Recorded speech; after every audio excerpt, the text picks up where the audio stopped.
Lies ahead. Next win. Yeah. Round two. Faso. Exactly. But it's deeper. Obviously, we care deeply about the fate of New York 19 and the fate of this country. We've seen quite a bit happen of late that is profoundly disturbing. Whether it's our own Supreme Court today upholding the Muslim ban, or whether it's the fact that we had to endure an administrative or executive branch that thinks it's okay to separate children from their parents, or we have an assault on our health care that continues day in and day out. There's a cruelty in our current political system that can no longer be tolerated, that is no longer acceptable, that is dark, that is ugly, and that festers on ignorance and exploits anxiety that actually is not even there, based on the illusion of scarcity in this country. There's much to have in this country. There's much prosperity, there's much wealth, there's much compassion, there's much love. This is who we are. We were founded not on geography, not on language. We are not tribal at our core. We were founded on principles. That's right. Freedom, equality, opportunity, fairness. This is who America and what America is about.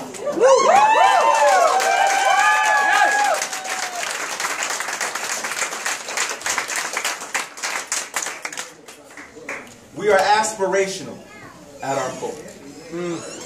That's who we are. That's who we are. And I can't think of a better time to embrace who we are. Yes. To be who we are.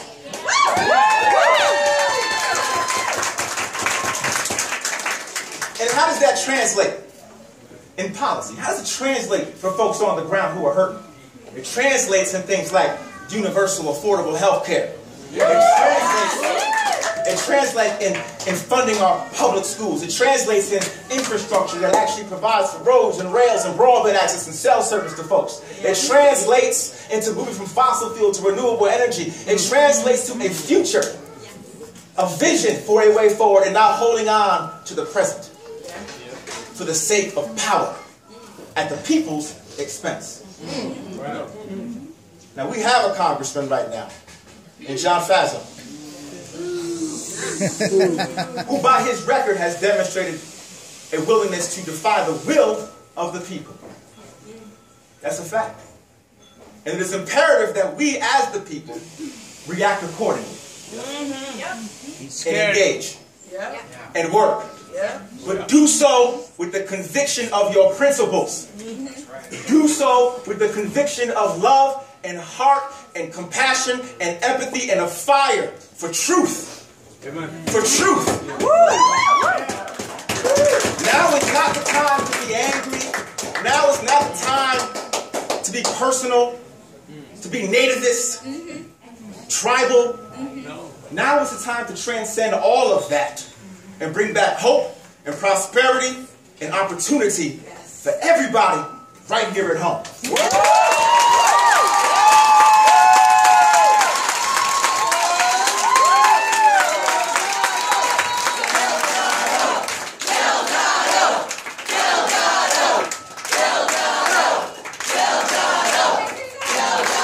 The only one who needs to be scared is John Faso.